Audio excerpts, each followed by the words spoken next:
Pengibaran Sang Saka Merah Putih.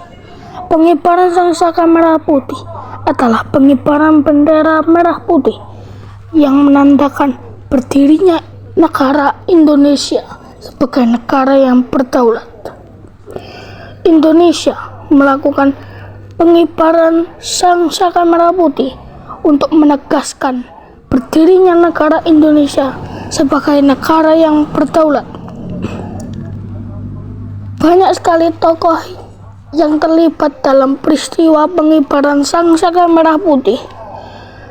Contohnya adalah Abdul Latif Hendraningrat sebagai pengibar bendera, Fatmawati sebagai penjahit bendera merah putih, dan juga para warga yang menghadiri pengibaran bendera Sang Saka Merah Putih.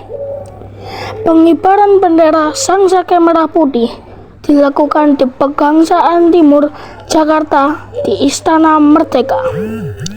Pengibaran Sang Saka Merah Putih dilakukan pada 17 Agustus tahun 1945. Pengibaran Sang Saka Merah Putih dilakukan setelah Bung Karno membacakan teks proklamasi.